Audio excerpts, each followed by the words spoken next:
watu na kama jinsi ambavyo tulivyokuwa tumemuomba atufanikishe, atupe nafasi nyingine ya kuishi. Tutakuja katika nyumba hii tumshukuru, tumwambie ni asante.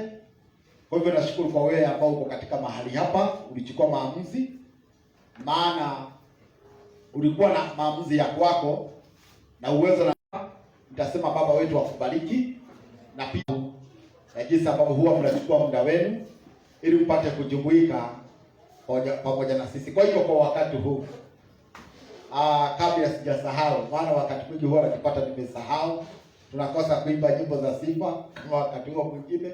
Nitaomba tusimame juu kwanza. Haleluya, amen. Baba asifiwe sana. Amen. Na ningeomba huyo jirani yako, hata kama utamsalimia na mkono, ningeomba mjulie hali. Haleluya, amen. Mjulie hali kabla tujaingia katika sermon ya siku ya leo. Mjulie hali, uliza amekuwa namna gani wiki hiyo, wiki imempeleka namna gani. Mjulie hali. Mbona naona wengine wananiangalia tu. Nasema mjulie mwenzako hali. Mjulie hali mwenzako wewe. Mwambie anaendelea namna gani, na hapo namna gani. Shalom.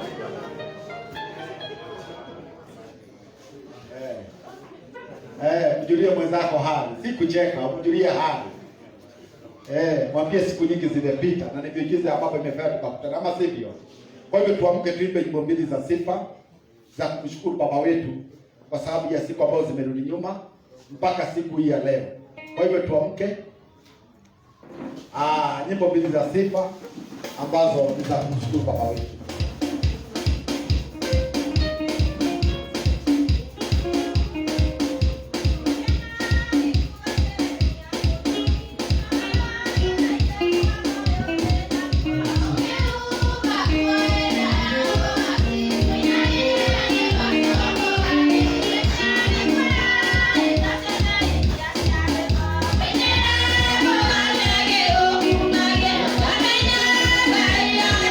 Dale.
wetu, tunashukuru kwa sababu ya kipindi hicho.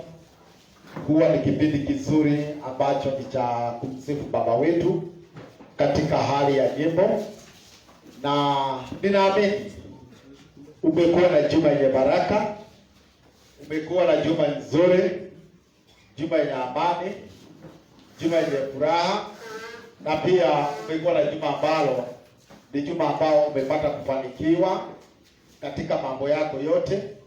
Kwa hivyo ni jambo la kumshukuru Baba wetu na hata kumwambia ni asante. Nashukuru maana tunatazamia kuingia mwaka mpya katika siku zijazo. Sabato kama hii ya leo itakuwa sasa ndio tunajiandaa kuingia mwaka mpya wa Biblia, kwa sababu ya watazamaji wetu ama wageni wetu. Mwaka mpya kuna kalenda ya Biblia na pia kuna kalenda ambayo tunatumia ulimwengu huu ambayo ni ya Kirumi, yaitwa Gregorian calendar. Na nashukuru kwa sababu tunapotaka kujua vile Baba angetaka tusherekee sikukuu zake ambayo tunazipata katika Mambo ya Lawi 23, huwa tunaangalia kalenda ile ya Biblia. Kwa mfano tunakaribia kuingia Pasaka ama chakula cha jioni cha Mwokozi wetu, kama jinsi ambavyo tumefundishwa yale Mwokozi aliyoyapitia, ili tujue Pasaka ni siku ipi. Hatuwezi tazamia ama tumainia kalenda ambayo ni ya Gregorian calendar ama Biblia kalenda ya Kirumi. Muislamu ana kalenda yake, akitaka kuangalia idi zake Muislamu huangalia kalenda ya kwake, na pia Mrumi ile kalenda ambayo inatumika ulimwengu kote, aidha ni kwa serikali ama mahali popote, kalenda ambayo inatumika ni ya Kirumi. Kwa hivyo tukitaka kuangalia idi za Baba ambazo tunazipata katika Mambo ya Lawi 23, tunatazamia ama tunaangalia kalenda ya Biblia. Ndipo nikasema kwa mfano ukisoma kitabu cha Kutoka 12, ile inasema aya yake ni ya 6. Pasaka ilikuwa inakuliwa tarehe 14 mwezi wa ngapi? Mwezi wa kwanza. Najua kwa sababu sina muda wa kufundisha halo, nitafundisha Sabato ijayo. Tutafundishwa ili hata watazamaji wetu na wageni wetu wapate kuelewa ya kwamba Pasaka hiko inakuliwa tarehe yoyote. Unapata hii ya watu wa mataifa Pasaka yao inakuliwa tarehe yoyote, lakini andiko linasema siku ambayo Baba aliyoamua, siku ambayo imeamuliwa, appointed time. Kwa hivyo sio siku yoyote, kuna siku ambayo Baba ameiweka. Kwa hivyo kama ni Pasaka, ukisoma kitabu cha Kutoka 12 aya ni ya 6, ilikuwa inakuliwa tarehe 14 jioni ya tarehe 14 mwezi wa ngapi? Mwezi wa kwanza, ambapo katika Biblia inaitwa mwezi wa Nisani ama Abi. Na hiyo unaweza pata katika kitabu cha Esther 3. Hebu tusome mahali pale Esther 3, usikie ilikuwa inaitwa namna gani. Kitabu ni cha Esther 3. Kama umefika mahali pale, msomaji, unaweza soma ili mtazamaji wetu ama mgeni wetu ajue ya kwamba kuna tofauti ya miezi ya Biblia na miezi ambayo tunatumia dunia hii. Esther sura ya 3 tusome aya 7. Inasemaje? Basi mwezi wa kwanza ndio mwezi wa Nisan. Mwezi wa kwanza katika Biblia hauitwi Januari. Neno nasema ya kwamba hata mwezi wa kwanza ndio mwezi wa Nisani. Kwa hiyo mwezi wa kwanza katika Biblia hakuna kitu kama Januari. Januari ilikuwa ni miungu ya Kirumi, ni miungu ya Kirumi, yaitwa Janus, mungu mke aliyekuwa na nyuso mbili, kufunga na kufungua nini? Mwaka. Kwa hivyo mwezi wa kwanza katika Biblia unaitwa Nisan, na wa 12 hapo mwaka wa 12 wa mfalme Ahasuero, ndio wakapiga puri, yani kura, mbele yake Hamani, siku kwa siku na mwezi kwa mwezi, hata mwezi wa 12 ndio mwezi wa Adar. Kwa hivyo katika kitabu hicho cha Esther, tatu yake ni ya 7, imebeba miezi 2, imetaja miezi mbili. Kuna mwezi wa kwanza unaitwa mwezi wa Nisani, na kuna mwezi mwingine ambao umetajwa ambao unaitwa mwezi wa Adari, ambao ni katika kulingana na Biblia. Sasa tuko mwezi wa nini? Wa Adari, ambao ndio mwezi wa 12, lakini ukiangalia kalenda ya Kirumi sasa ndio tuko mwezi wa tatu. Sasa ukiangalia sikukuu yao, Pasaka yao, ukiangalia yule mwezi mwaka uliopita, mahali ambapo walikulia tarehe, unakuta ni tofauti na vile Biblia inasema katika kitabu cha Kutoka 12 yake ni ya 6, tarehe 14 mwezi wa kwanza. Kusoma mahali pale nisikie nikasema Kutoka sura ya 12, tuanze aya ngapi? Ya 6 hapo. Aya 6 inasema nini? Nanyi mtamweka hata siku ya 14 ya mwezi ule ule, ndio na kusanyiko lote la mkutano wa Israeli watamchinja jioni. Mwezi wa ngapi? Rudia hapo tu. Nanyi mtamweka hata siku ya 14 ya mwezi ule ule. Ukisoma kuanzia ya kwanza inataja juu ya mwezi wa kwanza. Kwa hiyo ile kondoo ilikuwa inawekwa mpaka siku ya 10 na ngapi? 14. Inachinjwa jioni. Na ndio ilikuwa inaitwa Pasaka. Soma Kumbukumbu la Torati 16 yake ni ya kwanza. Inasemaje? Katika mwezi huu wa kwanza una jina lingine. Mbali na kuitwa Nisan, una jina lingine inaitwa namna gani? Kumbukumbu la Torati 16 yake ni ya kwanza.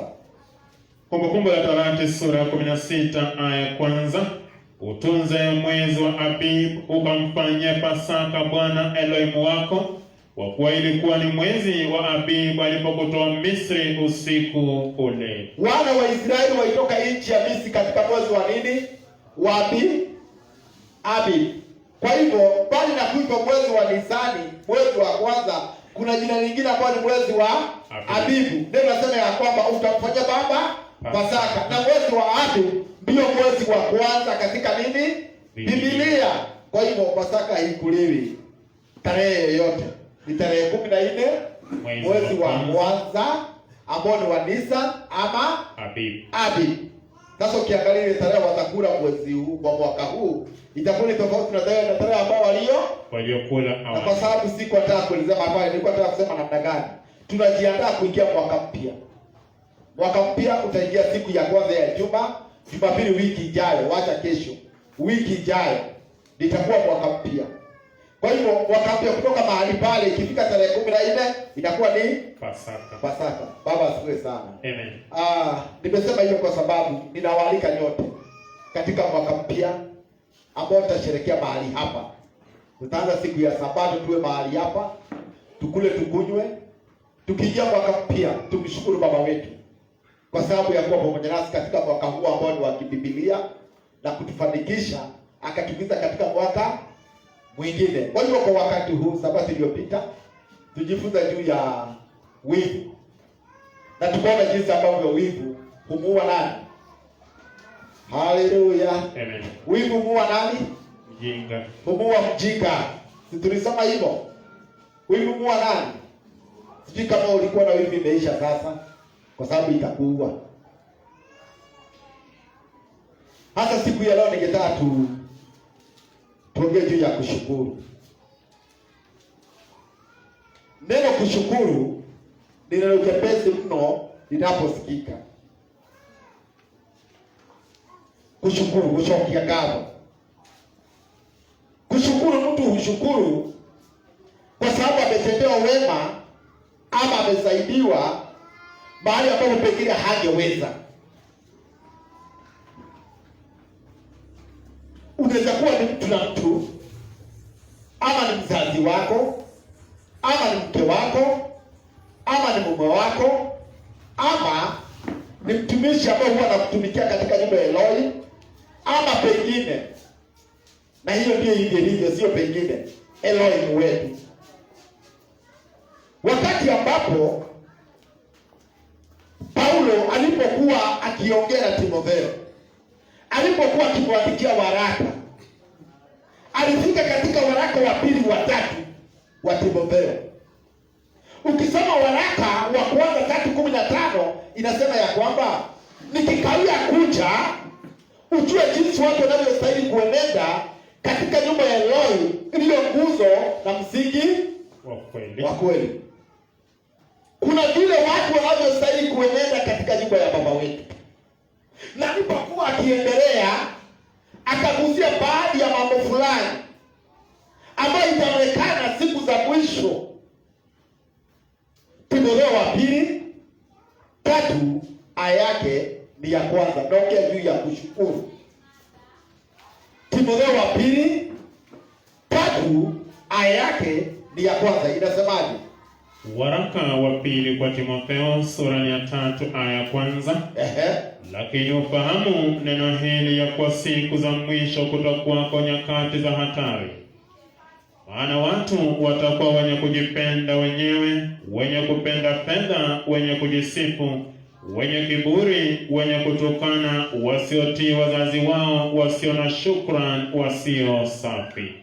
Baadhi Paulo akasema ya kwamba, lakini ningependa ufahamu jambo hili, nyakati za mwisho itakuwa wakati wa hatari.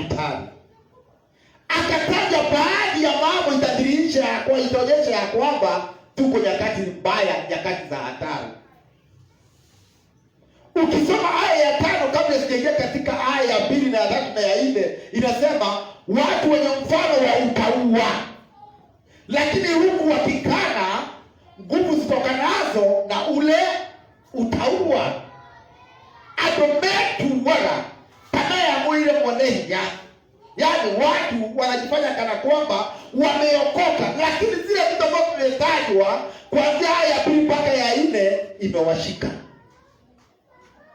Ikasema watu wasiotii wazazi wao, watu wasio wasafi, watu watukanaji, wenye kujisifu, wenye kupenda fedha, wenye kiburi, wasio na shukrani. Sasa kati ya mambo yale akataja shukrani, wasio na shukrani. Nimesema ni jambo jepesi, lakini watu wengi hali ya kushukuru hawana, hata ukiwatendea wema namna gani. Ndiposa Mswahili alipokaa chini wahenga wakasema, asante ya Buddha ni teke. Unamtendea wema lakini atakulipa. Unamtendea wema lakini atakulipa kwa ovu.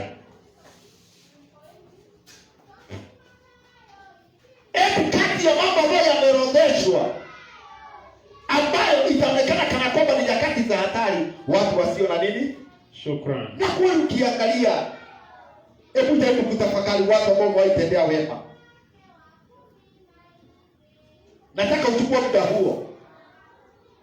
Unakuta hao ndio wanakutendea vibaya. Yaani hawana shukrani. Hii inadhihirisha tuko nyakati za hatari, nyakati za mwisho. Bwana asifiwe sana. Amen. Tuko nyakati za mwisho wapendwa. Wakati mmoja Masihi katika Luka 17:12 alipokuwa akitembea, akaingia mji fulani, akakutana watu 10 wenye ukoma. Wakamulilia, akamwambia ututakase. Akamwambia nenda tukajidishe mbele ya kuhani. Walipokuwa akienda, maandiko yanasema ya kwamba wote wakatakasika. Wakaponywa. Watu gapi? 10. Kile ambacho kimechangia nikasema ya kwamba tuko nyakati za hatari, nyakati mbaya. Watu wengi hawana shukrani. Hawana. Ndiposa mwingine akasema tenda wema, nenda zako. Usingoje. Hawa 10 walipoponywa, Israeli. Hao wengine 9. Mmoja ndiye alirudi kampata Yashua, akasema nimekuja kumtukuza na kushukuru. Yashua kauliza, je, hawakuponywa 10? Hawakutakaswa watu 10? Wako wapi wale 9? Nataka uangalia asilimia ya watu ambao wakitendewa wema, aidha ni Elohim ama mtu awaye yeyote. Mmoja ni hupata, ni wachache mno hupata wakati wa nini? Kushukuru. Wa kushukuru. Na kama kuna dhabihu kwa Petro anataka kuambia siku hii ya leo, dhabihu ambayo ni ya maana zaidi ya kusema asante. Bwana asifiwe sana. Amina. Dhabihu ya kushukuru.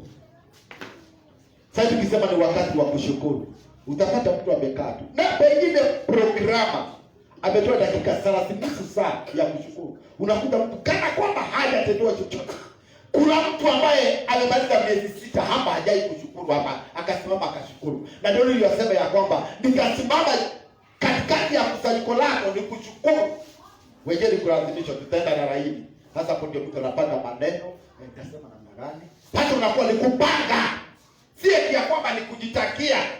Si eti ya kwamba yalikuwa ndani yako ukayatafakari.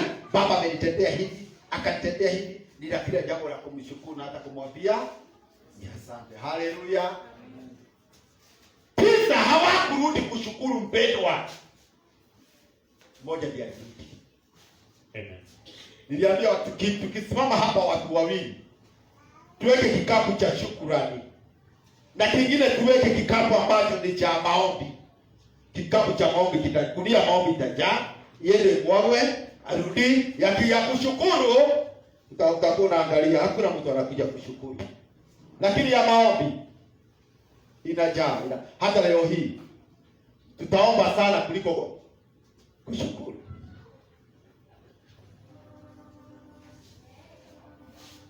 Mmoja ndiye alirudi kushukuru.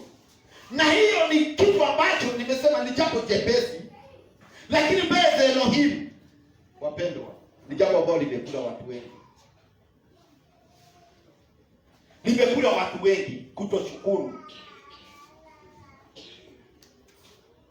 Tutakapokuwa tukiendelea kwa kipana, ndugu zangu, tutajua kushukuru maana yake ni nini. Nisomee Timotheo kitabu cha Zaburi 6 aya yake ni ya 5. Zaburi 6 aya yake ni ya 5. Daudi alijua kushukuru. Mfalme anasema ya kwamba katika Zaburi 137 139, nitakushukuru maana umeniumba. Haleluya. Umeniumba kwa njia ya ajabu, matendo yako ni ya kutisha. Angalia, jitazame wewe vile umeumbwa, unapendeza. Kama kuna vitu vyote ambavyo Elohim aliumba, alivifanya. Vingine alisema na kuwe. Hata wanyama hakuumba, ni kusema na kuwe. Hata samaki, viumbe vilivyo majini, aidha ni baharini, kwenye ziwa, kwenye mito, kwenye chemchemi ya maji, kule kote alisema na kuwe. Lakini kwa mtu hakusema na kuwe na mtu, akasema tutamuumba mtu kwa mfano wetu. Angalia, kwa hivyo ni mtu baba alichukua kutafakari jinsi ambavyo atakavyokuwa, hata jinsi ambavyo atakuumba. Angalia mikono yako, angalia sura yako. Ukai kama ng'ombe, ukai kama kondoo, ukai kama punda, ukai kama ngamia, ukai kama chui, ukai kama nyang'au, ambao ni fisi. Wakisi wanaitaka nyang'au, fisi. Wewe ni mtu ambaye uko katika hali ya kutisha, hali ya ajabu. Tuposa kila wakati unajitazama kwenye kioo kwa sababu unapendeza. Haleluya. Mwambie mwenzako umeumbwa katika hali ya ajabu. Na hiyo ni jambo la kumshukuru Baba wetu, wapendwa. Hebu niambie, kama ungekuwa na miguu 3 hapa, tungekukimbia ama tungekukimbia? Ama uwe na macho 2 na mwingine yuko hapa kama toshi, kama pikipiki iwe hapa, hatungekukimbia? Lakini tukikuona hivi, tuambia baba kumbe tunastahili. Niliwaambia kwamba unaposikia mtu akikwambia anakusema oh, nilikuwa nakufananisha. Anakwambia amekufananisha na ng'ombe ama na mtu. Unashukuru, unasema haleluya, nakushukuru baba, kumbe unafanana na mtu mimi. Bwana asifiwe sana. Sifanani mnyama, lakini kwambia nilikuwa nakufananisha na ng'ombe nyingine na kuaga kule. Utajihisi namna gani? Haleluya. Utajihisi namna gani? Utajihisi aya, kumbe nafanana na ng'ombe. Utajidharau, utajichukia.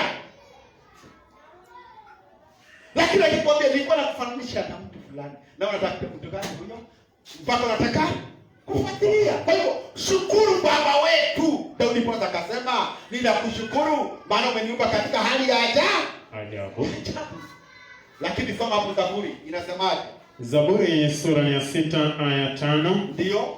Maana mautini hapana kumbukumbu lako, katika kuzimu ni nani atakaye kushukuru? Kule mautini wale ambao wamekufa hawezi wakamkumbuka Elohim tena. Ndio kumbukumbu. Hawezi wakamkumbuka Elohim tena. Kwa hivyo kama hawezi wakamkumbuka Elohim, hawezi wakapata nafasi ya kushukuru. Lakini sisi kama Ezekiel alivyonena katika 38, sisi tulio hai ndio tutakayemsifu nani? Elohim. Maana kuzimu hakuwezi kumsifu baba wetu. Haleluya. Amen. Na hiyo ndio chakula cha baba. Waje hizi nyimbo tunaimba pekee. Nyimbo tunaimba peke yake. Pata kumshukuru, kumwambia baba ninakushukuru. Unamletea kushukuru ni kama kumsifia nani? Elohim wetu. Naye shetani ndipo amekuweka roho ya kutokushukuru. Hataki kumsifu baba wetu. Bwana asifiwe sana. Hataki. Ndipo huwa anakufunga.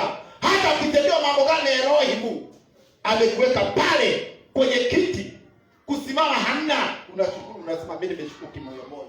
Lakini ndio anasema nitatangaza matendo yako makuu mbele ya kusanyiko ya watu wengi, watu wepo, niseme yale ambayo baba wetu umenitendea. Baba asifiwe sana.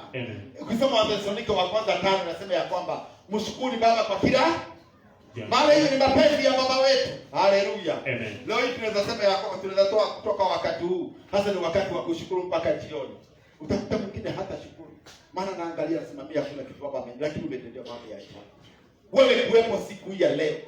Daudi amesema ya kwamba kule kuzimu hakuna kumbukumbu. Ndio. Hakuna shukurani. Kwa hivyo wale ambao wameteremka kule shimoni, ambao wameshazikwa, hawezi wakamshukuru baba wetu. Maana kule ni ukimya na hata hawajielewi. Ile sisi ambao tumepewa akili, tukapewa hekima, tukapewa maarifa ya kutafakari ukuu na uzuri na matendo makuu ambayo baba wetu ametendea, inatubidi tumwambie ni ya asante. Asante. Baba asifiwe sana. Naongea ya kushukuru. Huyo sasa nilikuwa naongea mtu na nani? Ne Elohim. Nisomee katika Zaburi 50 aya 14 inasemaje? Ni jambo nimesema ni jambo jepesi. Lakini nataka kukwambia kwamba ni jambo ambalo litafanya baba akuinue kila wakati. Bwana asifiwe sana. Amen. 50 verse 14. Zaburi. Zaburi sura ya 50 aya 14. Ndio. Tolee Elohim dhabihu za kushukuru, mtimizie aliye juu nadhiri zako. Anasema mtolee baba dhabihu ya kushukuru. Kama ni umu akampia tunajua nasema mimi nitende na nini mbele za baba wetu. Bwana baba asifiwe sana. Amen. Nikiko vinakio nitende na niko na Mungu. Kuna wakati mmoja tulitendewa wema na mtu fulani. Tulikuwa kanisa hili. Tulikuwa sote tukajiuliza, huyo mtu kwa sababu ametutendea hivyo, tunataka kumshukuru. Tumwambie ni asante. Hapa tulitoa maoni ina mbali. Mwingine akasema tumunulie kitu fulani, tumunulie hiki. Tulitabika, yani tulijisumbua mno, tutamnunulia nini? Ili twende kumshukuru, shukrani zetu. Bali kushukuru katika hali ya maneno tupu. Zipate kufanya gani? Kuwa kamilifu. Baadaye tukasema tutanunua kitu fulani kwa huyo mzee na mko wake tumunulie kitu. Tukajipanga wa mama kwa wazee, vijana wa kiume kwa vijana wa kike, tukaandamana moja kwa moja mpaka kule. Tulikuwa tumebeba kwa vinywa vyetu tumebeba shukrani, na kwa mifuko yetu na kwa mabegi yetu kuna vitu tumebeba ambapo ni tupofika mahali pale tukanywa, kisha tukamwambia tumekuja kushukuru kwa wema uliotutendea ndugu yetu. Kisha tukamwambia kwamba hapa tuna kitu kidogo, zawadi. Angalia, zawadi. Ndipo Daudi akasema ya kwamba mtolee Baba dhabihu ya kushukuru. Bwana asifiwe sana. Amina. Mtolee Baba dhabihu ya kushukuru. Hapa naongea Elohim na binadamu. Umaishukuru Baba wetu, ukasema kitu hiki nataka kutoa kwa ajili ya mambo fulani Baba alinitendea, ili nipate kushukuru. Ndugu moja aliniambia, mchungaji, mimi sijui nitatoa nini, kwa sababu nataka kumshukuru Baba wetu, nataka nitoe kitu, maana kuna kitu Baba amenitendea. Nikamwambia chochote ambacho tamu. Bwana asifiwe sana. Amen. Mpo chochote ambacho utaona, anasema mtimizie aliye juu nadhiri zako, kwa sababu uliapa. Ulipokuwa kwenye shida ukamwambia Baba, utakaponitoa kwenye hizi shida, Baba, utakaponitimizia jambo fulani, nitakushukuru na nitakufanyia hivi na hivi na hivi. Hasa hiyo ndio kitu kinakula watu wengi. Ulisema ukatamka, sina muda wa kuelezea mambo ya nadhiri, kuweka nadhiri. Bwana anasema ya kwamba katika Kumbukumbu la Torati bado anaitisha nini? Nadhiri. Bado anakuambia wewe haukutimiza nadhiri. Daudi akasema mtolee Baba dhabihu ya kushukuru, mtimizie aliye juu nadhiri zako. Ulisema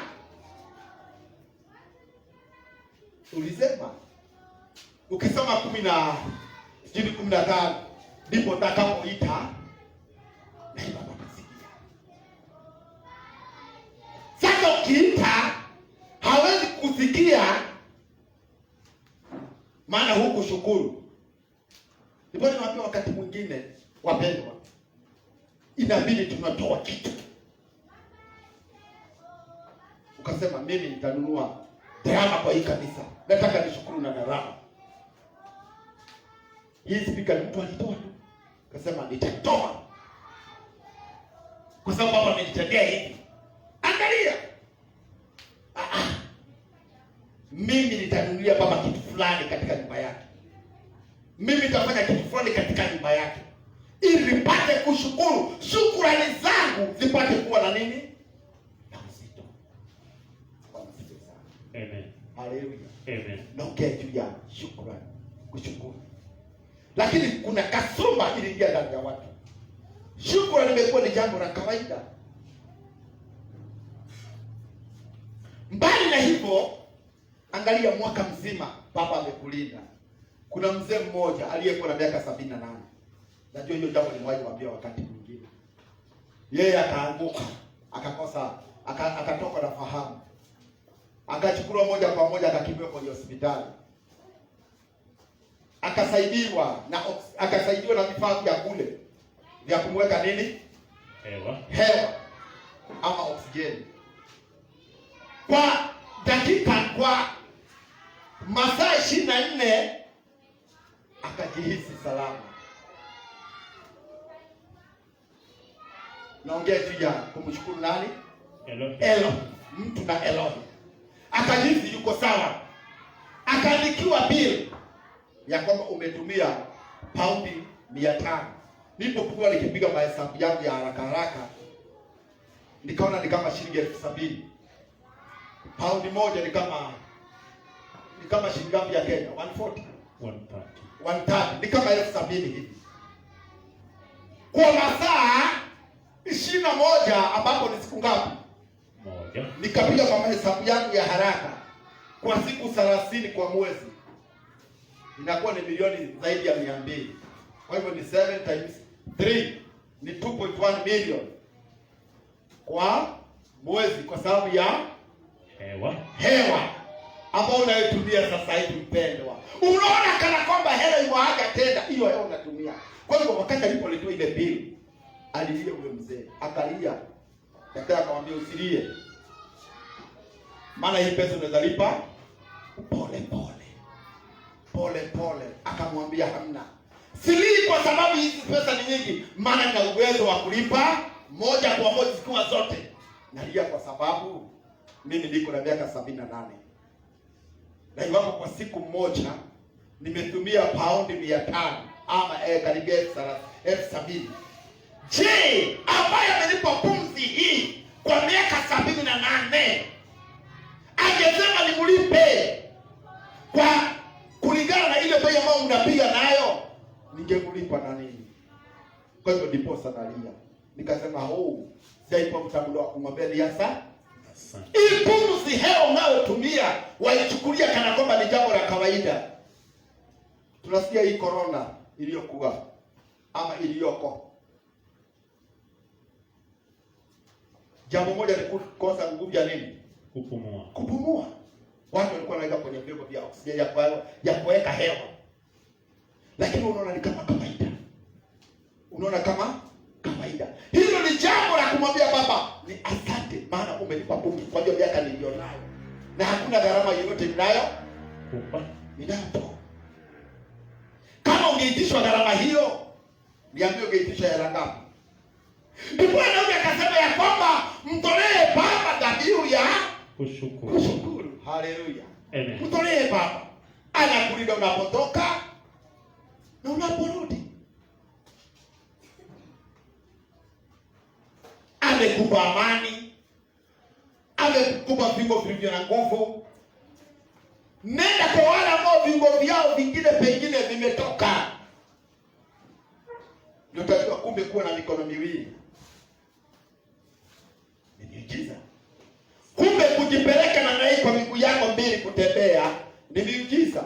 Ndiposa mwimbaji akaimba, nitatumia mikono yangu kumpigia makofi, nitatumia kinywa changu kupaza sauti kumwimbia, nitatumia miguu yangu kurukaruka. Maana utakapokosa mguu ndio utajua umuhimu wa miguu ni nini. Nitatumia macho yangu kutazama uzuri wako, nitatumia masikio yangu kuyasikia neno lako. Bwana asifiwe sana. Naongea juu ya kushukuru. Mara ya mwisho ulishukuru nini? Daudi anasema mtimizie aliye juu nadhiri zako. Pia kuna shukrani nyingine ambazo ni za mtu na mtu. Mtu amekutendea wema. Nataka sasa hapo utafakari tena zaidi. Kuna mtu alikutoa mahali fulani. Kuna mtu alisimama na wewe. Leo hii unamchukulia namna gani? Mtu mmoja anaitwa Daudi. Alikuwa na rafiki yake anaitwa Jonathan. Namna hiyo. Ndivyo.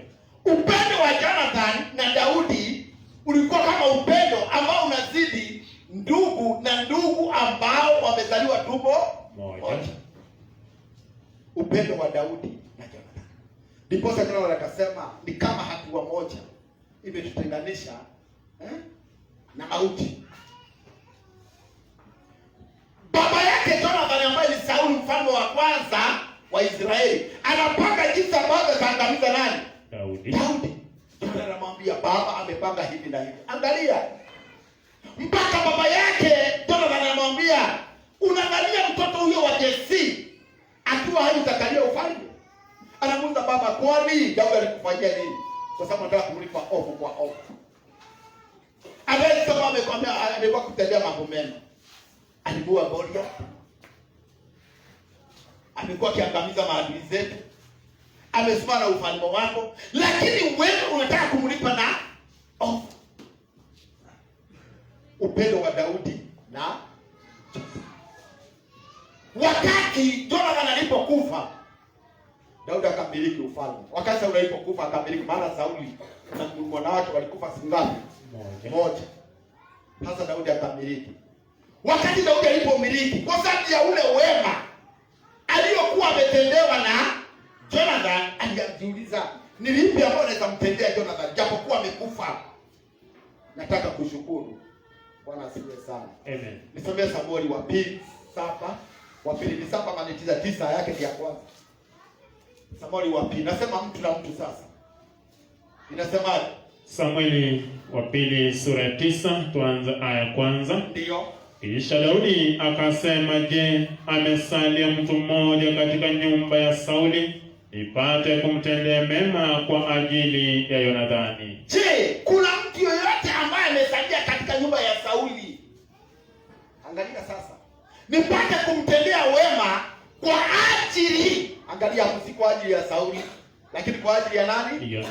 Yonathani. Kuna mtu alikutendea wema, unamlipaga na ubaya. Daudi anataka kushukuru, mpaka anauliza kuna mtu ambaye amesalia kwa nyumba ya Sauli, ili mtendee wema kwa ajili ya nani? Yonathani. Kwa sababu Yonathani kuna mema alinitendea, sisahau. Ikawa namna gani? Palikuwa na mtumishi mmoja wa nyumba ya Sauli, jina lake Siba. Basi wakamwita aende kwa Daudi, na mfalme akamuuliza, wewe ndiye Siba? Naye akasema, mimi mtumwa wako ndiye. Ndio. Mfalme akasema, je, hakuna hata sasa mtu yeyote wa nyumba ya Sauli nipate kumtendea mema ya Elohim? Siba akamwambia mfalme, Yonathani anaye mwana hata sasa aliye na kilema cha mguu. Sasa Siba alikuwa S-I-B-A namna hiyo, alikuwa mtumwa ama mtumishi wa nyumba ya nani? Ya Sauli. Wakati watu walipoulizwa kuna mtu yeyote ambaye amesalia nimtendee wema kwa ajili ya Yonathani, wakasema labda tumuulize nani? Siba akaitwa, akasema ndiko hapa mtumishi wako mfalme. Akamta, kuna mtu yote ambaye amesalia? Akasema yupo. Kijana mmoja, mwana mmoja ambaye ni wa Yonathani, ambaye anaitwa nani? Mephibosheth, ambaye alikuwa ni kilema. Angalia, anasema na ni kilema. Sasa kilema atapelekwa katika ikulu, kilema atatendewa wema na mfalme kweli? Nataka uangalie. Amesema ndio amesalia mmoja ambao ni nani? Mephibosheth, lakini ni kilema. Hakuzaliwa akiwa kilema. Wakati walipokuwa wakitoroka, yule mama alikuwa amembeba akiwa mchanga. Ule mtoto akaanguka, akawa mlemavu kuanzia wakati ule. Sasa yule ndiye amesalia katika ile nyumba. Na Daudi anataka kushukuru kwa sababu ya wema aliyotendewa na nani? Na Yonathani.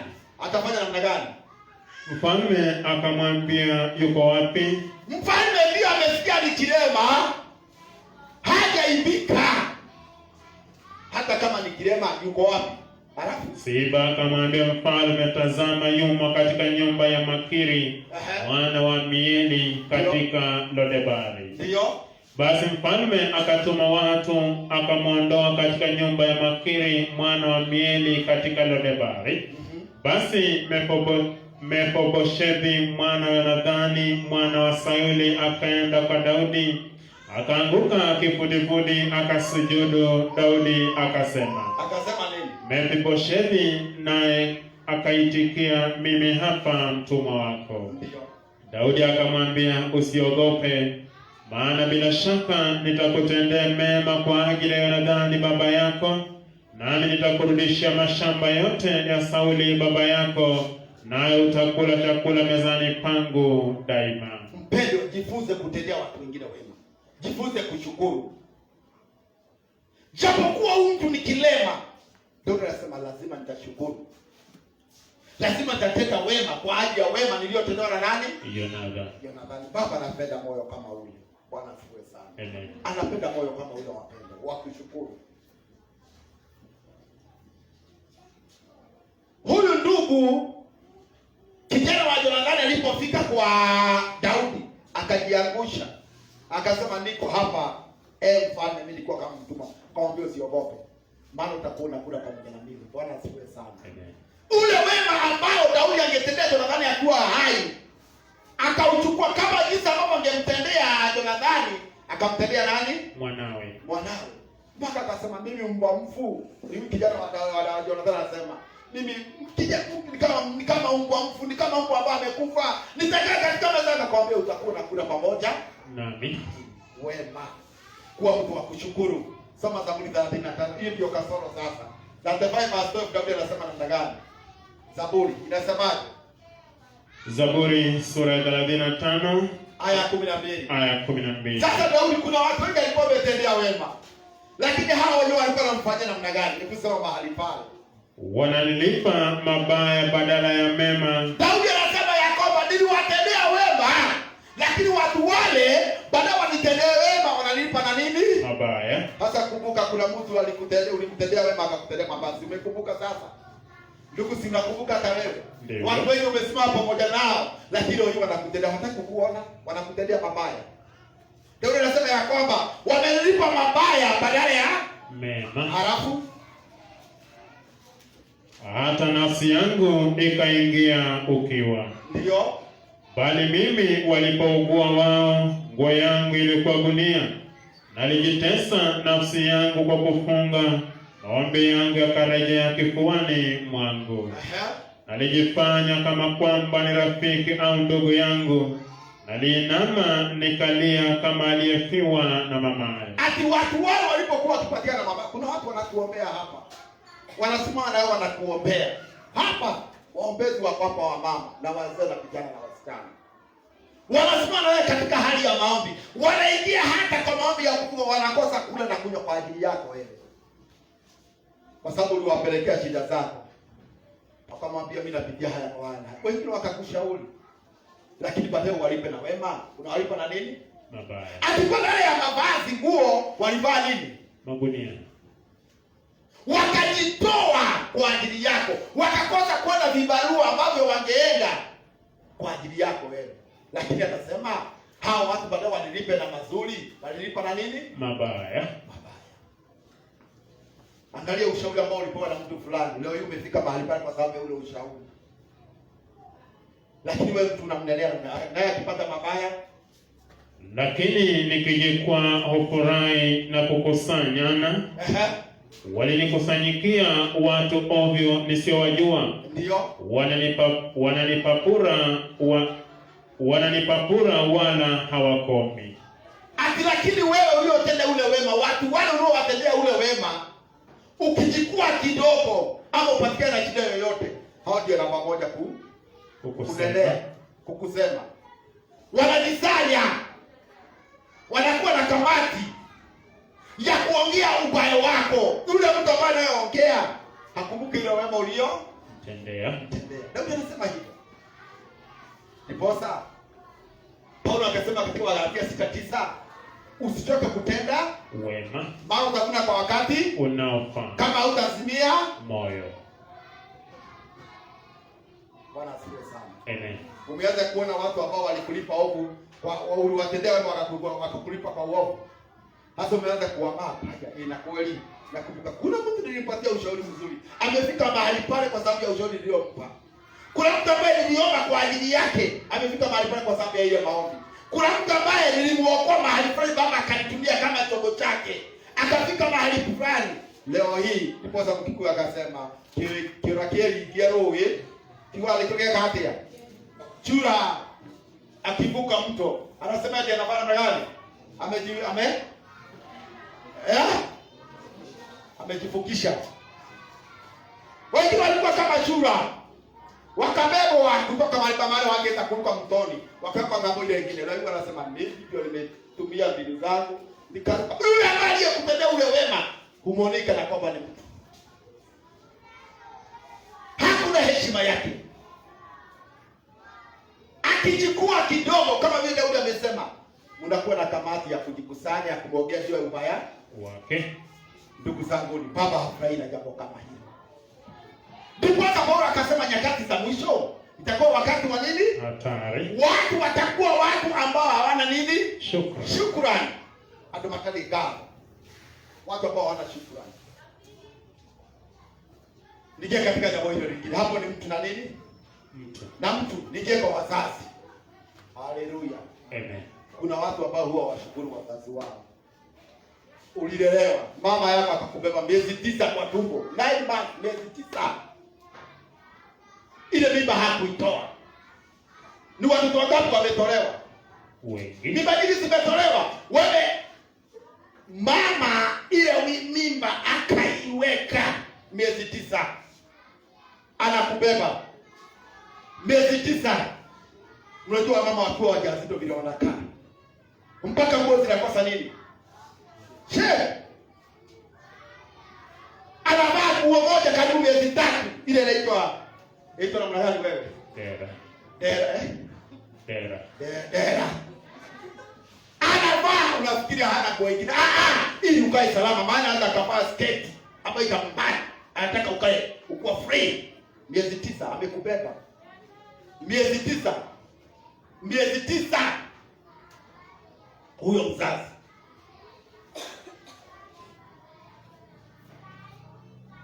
amekulia akakuzaa ukiwa salama. Unajua kuna wakati huo nakaa hivi nasema kama vijana ambao ninayopitia nikiwa na watoto wangu, hivyo ndio wazazi wangu walivyopitia. Nasema baba ni rehemu. Nakumbuka dada kwa simu, mnaendeleaje? Na nasema chukua hiyo kitu kidogo mama. Nasema nashukuru. Nikikumbuka vile ambao napitia nikiwa na watoto hao wangu. Unapolala hospitali analala pamoja na wewe kama ni mama. Ukapewa elimu. Na hakuna kazi kubwa kama kufundisha mtoto. Bwana asifiwe sana. Amina. Mtoto anajua kuita jina baba wakati anapozaliwa. Anajuana? Nani wanamfunza? Shalom. Si mzazi. Anaambiwa anaitwa baba, na wewe anaitwa mimi naitwa mama. Si kweli? Sasa ama ulijulia watu. Wale wanasema vile ulitaka baba yako baba ulijifunza. Mama ndiye alikwambia anaitwa nani? Mama. Baba, akakwambia anaitwa baba, mimi naitwa mama. Kitabu mtoto anajua huwa afunzwi ni kunyonya. Mtoto akizaliwa atakiwekwa matiti moja. Hiyo ni kitu kwa baba amempa tu namna hiyo. Anajua penye matiti, hata kama macho amefunga, anajua kuvuta nini? Hiyo utamwambia kwa sababu hasikii, utamwambia wewe vuta maziwa. Hiyo anajua kuvuta, anavuta mzuri. Tako kama anajua, mtoto anajua, anazaliwa tu na mtio namna hiyo. Lakini mama mwingine uko na kamasi. Siku hizi sijui watoto. Makamasi. Wazazi wa zamani wako wanachukua kitabu wanapanguza, walikuwa na inyonya. Shalom. Wamama wazee wakopo watasema, wanakunyoa, wananyanya ile mapoma kamasi yako hivi. Ilikuwa hivyo. Ulikuwa na makamasi inatoka namna hii. Na wewe hapa unataka kushukuru wazazi. Unajiendea choo, hujui kujitoa. Unakana wa hizi yanakuja na dangi ya koro anakutoa. Nataka uangalie ulezi ule. Anakutoa ile uchafu. Ile shona anakutoa. Anakubadilisha. Leo hii nashukuru maana mna vitu vingine ukitoa mama wa grade saa hiyo anachukua anaitupa. Lakini ilikuwa sasa ile anaosha tena kwa sababu kwa sababu ataitumia si wakati wa mwingine. Ulipitia mahali pale pote. Ukapewa elimu ulionayo sasa unajua kuandika jina yako na mzazi wako pengine hajui kuandika kwa ajili yako. Akajinyima. Hakukula mzuri, hakukunywa mzuri, hakuvalia mzuri kwa ajili yako wewe. Umekosa wakati wa kumshukuru.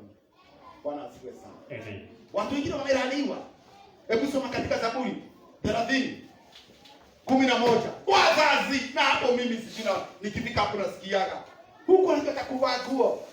Mama anakuvaisha, ama unafikiri kwa anajua kuvaa vile na baaga.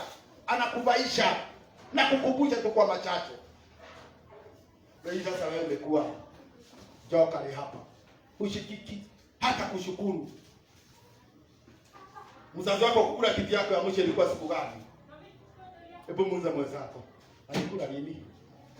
Muulize tu. Kwani mnaogopana? Kwani huwa mtumii? Amekujibu namna, amekuangalia tu. Mzazi wako. Ukisema Timotheo wa kwanza 5 5 ndio nasema ya kwamba watoto wanastahili kuwalipa wazazi wao kwa jinsi walivyolelewa. Ndio some. Na si watoto, hata wajukuu.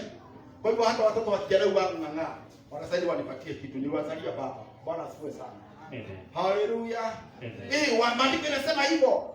Hata wajukuu na kule yao. Kwa hivyo mjukuu, kama uko hapa shosho yako yuko hai, acha kule kitu alikuzalia mama ama baba. Haleluya. Unamshukuru, mwambie ni asante. Na pia kushukuru. Timotheo wa kwanza tena ndio usome.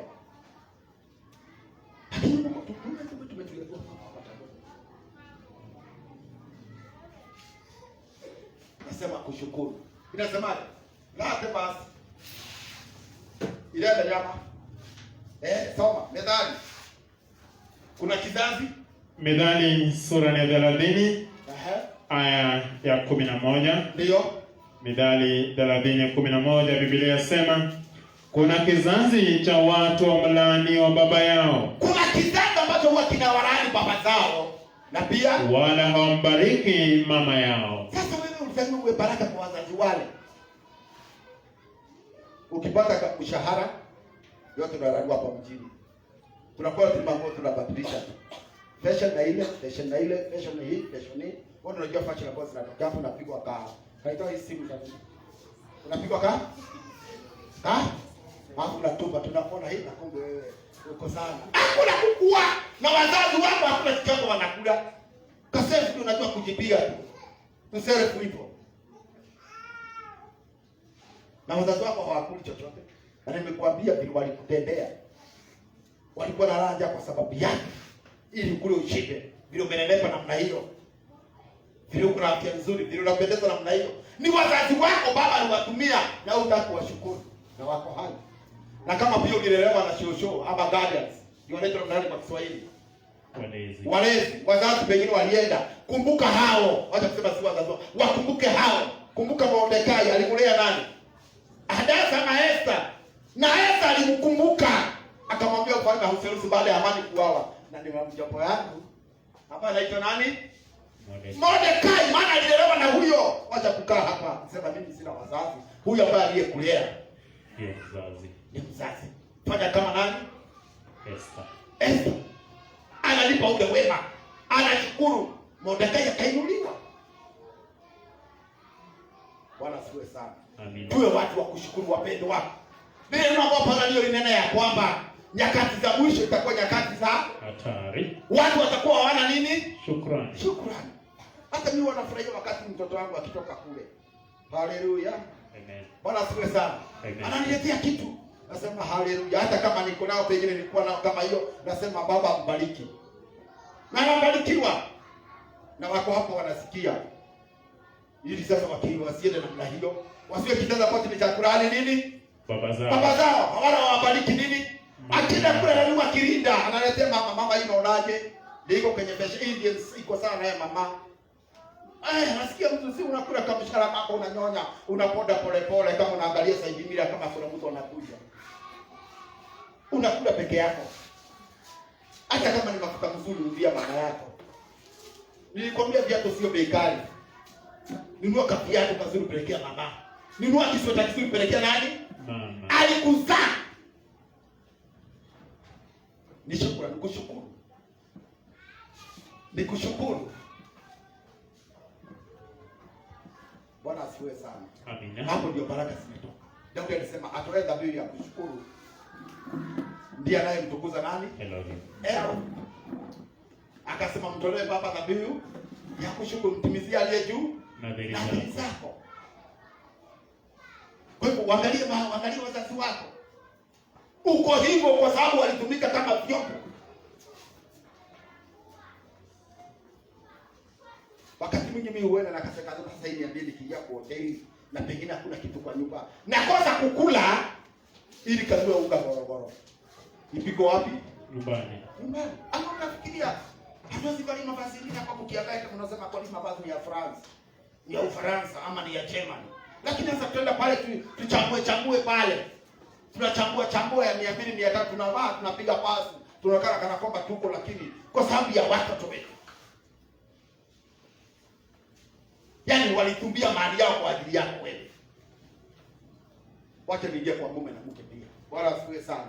Amina. Tushukuru wazazi wetu. Pia mume amshukuru mke wake. Bwana asifiwe sana. Amina. Haleluya. Amen. Mke mshukuru mume wako. Wengine wa mama hawana shukrani hapa. Mume amekufa anaenda anapiga kura, anapiga. Anakuja nyumbani. Huli kila ambacho unachopewa. Yaani umekaa miaka 5 kwa ndoa, miaka 10 kwa ndoa, hujai waambia mume wako, "Nina appreciate, ninashukuru mume wangu. Ninashukuru kwa sababu huwa unatenda mambo, huwa unajitolea sana, hata kujipenda kwa ajili." Wengine ni pressure kwa Mungu wako, kwa umezao. Ni pressure. Wazee ambao wamegojeka. Wazee wengine kukua jioni wanasema wataenda wapi? Maana mama nyumbani kama karedio. Anapiga papa. Ndipo sababu ibadi mwingine akasema wa kimataifa wa Sakira. Atilegele ya kujua ataleke. Sasa iko. Atikele yako nasikia ni kama roiko. Yaani mzabe pigwa kile kwa kalisha zoea sasa. Na jamaa mzee amesimama huyu mama miaka mingi. Hebu soma katika Mithali 12 aya yake. Inasemaje? Mithali sura ya 12 aya 14. Mke anaambia awe nini kwa mume wake? 12 aya yake 4. Aya 4. Mithali sura ya 12 aya 4. Ndio. Mwanamke mwema ni taji ya mumewe. Mwanamke mwema ni taji ya mumewe. Haleluya. Haleluya wa mama. Haleluya wa mama. Mwanamke mwema ni taji kwa mumewe. Alafu na mpumbavu, bali aibishaye ni kama kuoza mifupani mwake. Kuna watu wameaibisha waume zao hapa. Mwanaume wewe tu akienda kama akirudi, amewekwa stress, amewekwa pressure. Paka mke anauza mke wake, mume wake. Kwani wakati kwani fulani anakuwa na gani au una gani? Sasa hujuka ni ana gani alikuwa uko na gani? Ati kwa nini fulani ana gani sisi hatuna gani? Sasa hiyo si maswali ambayo inauzwa na watoto ambao wanakuwa sasa. Kuna wakati mtoto wangu aliambia baba sitanunua gari kubwa. Huyu alitaka sasa niambie hivyo kwa sababu anajua baba anaweza yote. Hana kwa sababu hana. Na wewe mzee ukiuliza hivyo acha mwambie sina kwa sababu ama sina kwa sababu hau. Wewe kwa nini hauna gari? Ulize mko wako pia, wewe kwa nini hauna wewe? Sisi sote ni wapi? Ati mke mwema ni taji ya nini? Kwa mume wake. Ili ukaomba mvuli kunevo upi. Hata akiwa kule anaonekana ni mwanaume. Bwana asifiwe wazee. Amen. Ni taji. Ni taji. Wengine sio taji, ni kama mipa. Akujai mshukuru Mungu wako kasema, Mungu wangu nashukuru. Kwa jinsi ambavyo umekuwa ukisimama pamoja nasi kwa sababu ya ulezi. Uko kama baba ya watoto wangu. Nashukuru. Umefanya hivi. Unajua kuna wakati mwanaume anakaa, anasema hawa watu nafanya hivi, na wafanya hivi. Heshima yangu. Ndipo tunakuta wazee wanakufa haraka. Shalom. Shalom. Wazee wanakufa mbele ya nini? Hata sasa unasikia mzee, hata sasa wazee walishajua. Nasema na nikifa mimi hapa kwangu. Si walishajua nakufaga mbele. Ati hapa kwangu ningetaka hivi na hivi na hivi na hivi na hivi. Kwa sababu sasa ni zile shida wanaopitia nyumbani. Niambie mayowe kwa wakati mwingine. Sasa hakuna kukopeshana pesa. Siwe ni taji yako, ukiona sina kitu kwa mfuko unanipatia kitu. Bwana asifiwe sana. Amen. Haleluya wa mama. Kama sinitaji. Ungeoni na kanya mumo hukoi. Tone zongo renda kwa ubai. Doki matano pia kwa ngombe ikuite. Nipatini hata watakuwa kama ikuite. Na sawa mama tukukopesha wacha nikwambie na waambia hapa kila wakati. Hiyo pesa utalipa. Ikipatia siku tatu na nakumbuka pale. Ikifika siku ya mzee kama utakuwa umelipa. Ndipo nasema ya kwamba sinitaji. Ama imesema ni nini? Nitaji. Ukiona niko kwa kona, wewe mke, wewe nitaji nisaidike, nipatie kitu. Si unipatie, nitaji na niweka. Nitaji. Sasa nakuta hapa madeni wangu hapa na madeni hapa kuliko hivi vile wanakopa. Wao wanaitwa na Kenya Women. Hapa baroni hapa na baroni hapa mazao wake. Wakesawa. Ikilo nakumbusha unakumbuka ile kile huku nilipa. Na kama angekuchota na kuchota. Hawa. Lakini maandiko imesema mitaji ya mume wake. Patia yeye. Unamfika mitaji. Haleluya wazee. Amen. Bwana asifiwe sana. Wazee tulio mkono. Hapo iko sawa? Kabisa. Siko sawa? Ndio. Unampatia. Ndio uberamo huba. Wama wangapi wamekopesha ume zao pesa? Wako wasipoinua nitaona leo. Haleluya. Wangapi wamekopesha ume zao pesa? Mama Siria. Nani mwingine? Wangapi wamewapatia? Wangapi huwa wanawapatia? Wanasema hiyo nimekupatia kwa nini nitaji nimekumbuka. Ndio ume yako huba. Kisha ndio yako ndio ume. Ni wangapi? Hakuna. Maandiko yanasema mitaji ya nani? Mumewe. Unasema unakaa hivi unasema na hii mume wako unaona ni kama hana kitu kwa mfuko. Kama hana kitu. Akitakanyaka na mnasikia kwamba kweli yuko. Bwana asifiwe sana. Amen. Maandiko linasema mitaji ya mumewe. Ndio. Kwa sababu gani? Huyu mume amesimama na wewe miaka hiyo yote. Mwingine akinua chakula siku mbili kwa nyumba. Huyo mume hataongea kwa zio yote. Hii nyumba ndio ananua chakula. Na umekaa huko hiyo miaka 20 years. Na umenunua siku ngapi? Hakuna mtu hatajua. Hata ukipigwa na mama nyumbani. Unajua kwa nini tunasimamia hivi? Sasa unaikuambia kuna mzee amesimamia miaka 20. Tuwe watu wa kushukuru. Bwana asifiwe sana. Amen. Haleluya. Tuwe watu wa kushukuru. Unashukuru mume wako. Kuna watu wazee wanakuwa na chochote. Kama ni school fees ni mzee. Kama ni nyumba kulipa ni mzee. Kama ni chakula, kama ni nguo, huyo mzee, si mzee anajaribu sana. Wazee ambao wanafanyaga hivyo simbarikiwe sana. Unamwambia mzee mume wangu darling siku yako. Mimi ndio na appreciate. Wengine sasa ukikosa hiyo nyumba hutakuwa na amani. Ukikosa kitu anasahau wewe ni yule mzee ambaye umeswala kwa hiyo miaka ngapi? 20 ama miaka 10 ama miaka 5. Umekosa siku 2 siku 3. Paka nakuuliza sasa wewe kama ni kuika kama wazee wale wengine. Kwani hii kazi ikiisha huwezi fanya kazi nyingine? Yaani kama ufikiri na hakuna kitu kibaya mzee ukikosa kazi ukae pale. Hapo tutajua tabia mke wako. Kosa kazi ujue tabia mke wako. Kalala pale ulale kwa kiti siku ya kwanza, ya pili, ya tatu. Jamani hata kwa naongea na alikuwa ituka kosa na madharau tu. Akaiko keke. Kama nikufanyia hata kufanyia nakwambia tu nikufanyie. Sasa amesahau. Sasa anikufukuza na kufuta kwa nyumba leo katafuta kama wazee wale. Lala kwa kiti wiki moja pale utajua mama ni nani. Wengi wao Bwana asifiwe sana. Utajua wengi wao sisemi wote wajua hapa. Hawakai hawa wameokoka. Haleluya. Hawa wafanyiki wameokoka. Si namna hiyo. Wapo wameokoka. Si namna hiyo. Hapo wafanyiki kwa nini mnaangalia? Bwana asifiwe sana. Hapo wameokoka, wamejazwa na nguvu za Roho. Hapo wakiona mzee hata kama amekwama, wanamuinua kwa sababu hitaji ya hata wanashukuru kila wakati, anamwambia mzee wangu nashukuru kwa sababu ya vile huo unatumia na Roho. Hapo wameokoka, hawana maneno mengi. Nasema kosa miti moja la ngapi ulale pale kwa kitu. Yenye maita kalika. Haikaliki.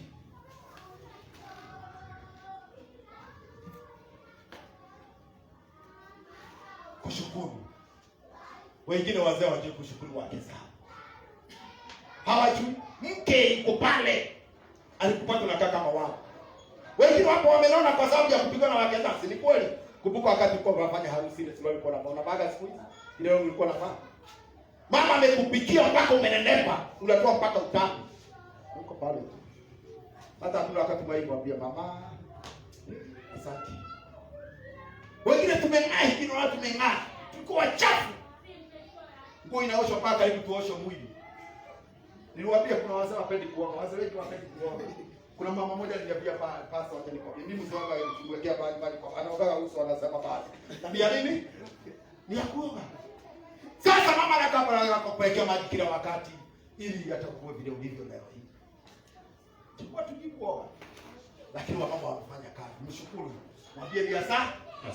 Asante Bwana asifiwe sana. Niliwaambia kama majina ambao sasa hivi watoto wangu wanaitwa na jina langu. Mama ndiye alibeba hiyo. Si mimi nilibeba mimba. Nani alibeba? Si mke wangu. Mshukuru amekuzalia nini? Watoto baba Silvia mwambie asante. Anakuzaliwa wa kwanza, anakuzaliwa wa pili, na wewe ndio anasema watoto. Lakini kuna bali alifanya hiyo kazi. Mshukuru mwambie ni asante. Hata ukienda kule unanua hata katambaka kichwa unamletea. Unamletea chocolate. Kwani makosa? Bwana asifiwe sana. Kwani kumletea chocolate ni mbaya? Unaliangalia namna hii? Ni mbaya? Atasema mdunisha. Nani? Okay. Mama mleta sweet ya miti. Hivi. Wanafurahia. Wanafurahia wapendo wao. Ana picha anasema, "Wa kumbe ninapenda." Ndio jaibu. Hii wacha hiyo, wacha hii ya miti tu. Lollipop. No, ile lollipop. Hata anafurahia. Sema kumbe Mungu unanipenda. Na shukuru. Wewe ndio mjai jaribu. Waume mjaribu. Ukienda huko soma za 31. Methali. Methali sura 31 aya 12. Namalizia sasa. Methali sura 31 aya 12. Inasemaje? Humtendea mema wala si mabaya siku zote za maisha yake. Sasa huyu ni mke, yeye utendea mume wake mema. Kama vile wake zetu mnajua wake hapa wameokoka. Wanatendea tu mambo mema. Wanatendea mambo ndipo tuko hapa leo hii. Mshukuru mwambie ni asante mke wangu. Mshukuru mwambie ni asante my wife. Mshukuru mwambie ni asante my sweetheart. Si mko mnaitana namna hiyo? Rangati. Siko namuita hivyo kabla hujamuoa. Zamani hiyo jina ilienda nani yule hiyo jina ilienda wapi? Siku hizo muitani hivyo. Kwa nini? Ati kwa nini? Unasema amezeeka, kwani wewe hujazeeka? Akizeeka unakuwa na wapi wewe? Unajua mimi sikupata wazazi wa kito na mama fulani. Najua wako hapo wengine. Kama jina lake anaitwa Wamboi. Mzee alikuwa anamuita nani? Si ni kweli? Leo hata hiyo jina ilisaulika hata unaweza kuta mkaka unaita. Hata ulishasahau jina nani? Ya mke wako. Mshukuru kwa sababu ya wema ambao huwa anakutendea. Anakupikia chakula. Imagine wakiwa wanakubalisha mke hata kabla hajafika. Na hiyo chakula anakupikia chakula kizuri, naweza weka poison, naweza kufikiria kuweka poison. Umemtukana, ukamwambia anakaa kama ng'ombe, anakaa kama fisi, anakula kama nguruwe, na anakupikia chakula, anakuletea kwa meza na hakuwekei dawa. Na unakula tu wewe. Unakula kama unakondoa macho na ujika na kwamba huyu amekupikia. Ndiye amekupikia huyo ndiye amekupikia. Wanasema huko. Na anakunaisha hata mikono. Ikuyo angalia ule wema ambao huwa anakutendea. Kisha anakuotea nguo mzuri, anakupasia mzuri, anakwambia mume wangu hii ndio utavaa Sabato. Hii ndio utavaa kama unaenda nini? Anakutendea wema, umwai mshukuru. Ukamwambia mke wangu, thank you. Asante my wife. Ukatoka na njoo ukasema sasa huyu mimi nitamwambia kitu fulani. Nitamsurprise. Ama unaona kama haki yako. Bwana asifiwe sana. Amen.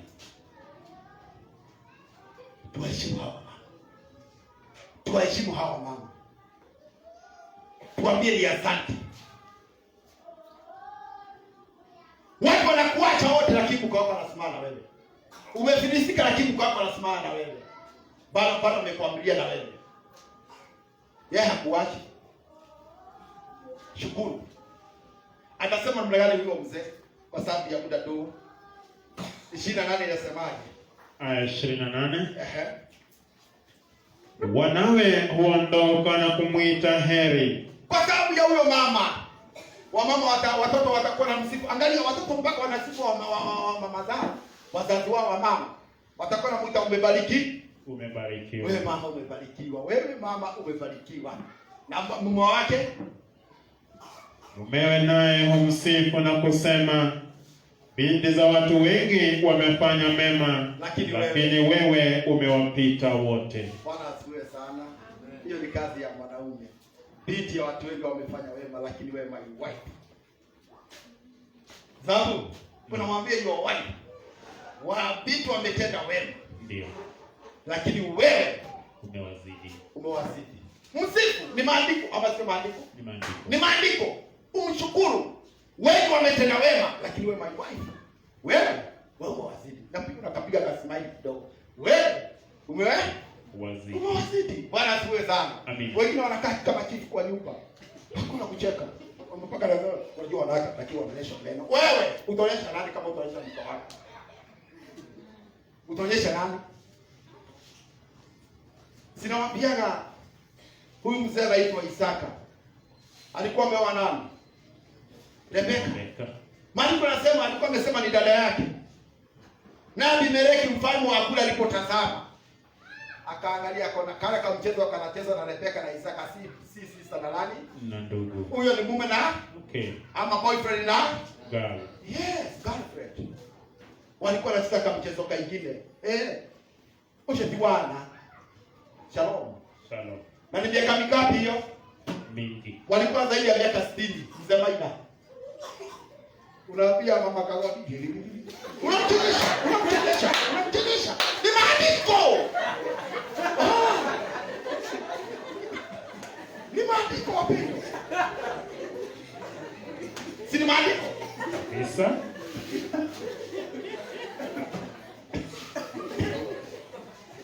Ni maandiko. Maandiko linasema ama sivyo?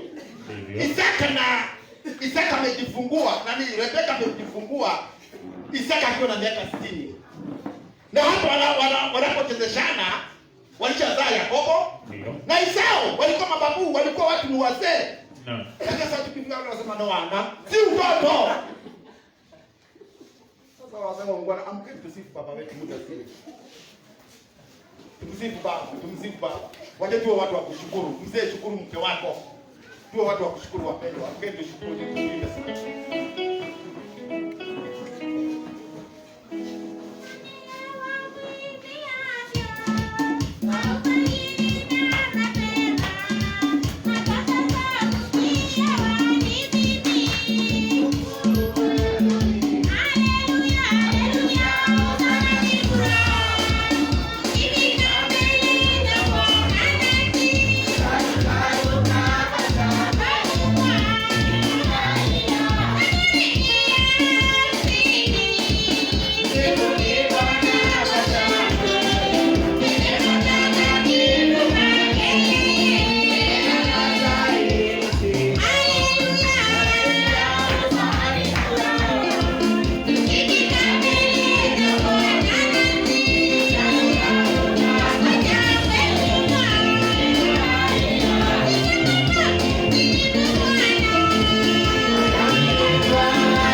Tunakushukuru Elohim wa mbingu na nchi. Baba wetu, tunasema ni asante Elohim wetu kwa ajili umekuwa msaada na hata mchungaji wetu. Maana Baba wetu, tangia tulipoingia kikao hichi ambacho mtakatifu kinaitanishwa na jina lako, umekuwa nafsi zetu, umetulinda, umetuongoza, na hata Baba wetu umetulisha chakula ambacho ni cha kiroho tangia asubuhi. Hatujakosa kuona uwezo wako na nguvu zako Baba wetu zikitabaraki katika maisha yetu. Maana jinsi tulivyo Baba wetu, tunajua kwamba ni upendo wako mwingi, ni kwa sababu ya mapenzi yako. Umekuwa mvumilivu kwetu, maana kama ungelitazama kila mmoja wetu jinsi ambavyo amekuwa akienenda, hakika yake katika ulimwengu huu hakuna yeyote ambaye Baba wetu angesimama mbele zako. Lakini kadri upendo wako ulivyo mwingi, umefunika dhambi zetu Elohim wa Israeli, ukapata kutusamea na ukapata kutuvumilia, ili tupate kuwa na nafasi nyingine Baba wetu ya kuja mbele zako kutubia na kuungama dhambi zetu, na hata Baba wetu kulia kwa ajili mtakatifu ya wandugu na wadada zetu, na hata kulia kwa sababu ya watenda dhambi mtakatifu wa Israeli. Pokea sifa, pokea shukrani Baba wetu kutija la Mesaya.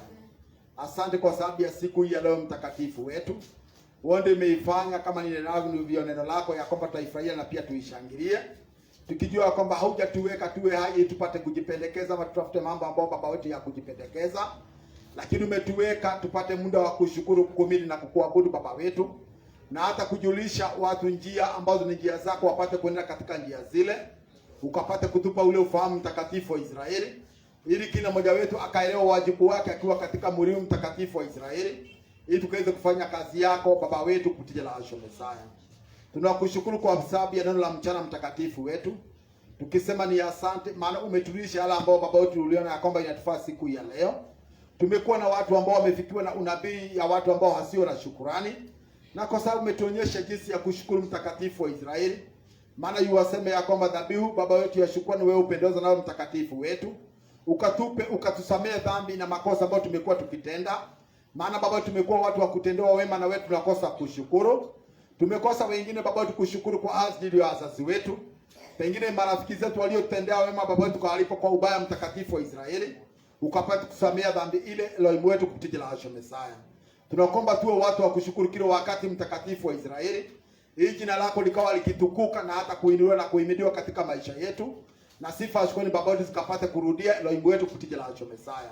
Wale wengi walioingia katika nyumba hii Baba wetu, wengine Baba wetu ni wagonjwa, wengine wamevunjika mioyo, wengine wamekosa matumaini, wengine Baba wetu Elohim wa Israeli wamedhihakiwa, wengine Baba wetu wamefika mahali pa kujiona ya kwamba Baba wetu wamefika mwisho. Ninakusini na kwamba wakati wa mchana mtakatifu wa Israeli ukapate Baba wetu kila mmoja kulingana na hitaji yake, usiwache wakarudi na mahitaji yao mtakatifu wa Israeli, bali kwa atimizie yote ambao wangependa kulingana na mapenzi yako, ili ukapate kutukuzwa na kuinuliwa kupitia la Mesaya.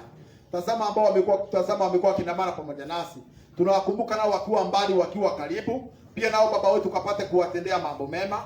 Wengi Baba wetu ambao hawakujui mtakatifu wa Israeli, ubadilishe maisha yao mtakatifu wa Israeli, ili wakapate ondoleo dhambi Baba wetu, na wakapate kuokoka Elohim wetu kupitia la Mesaya.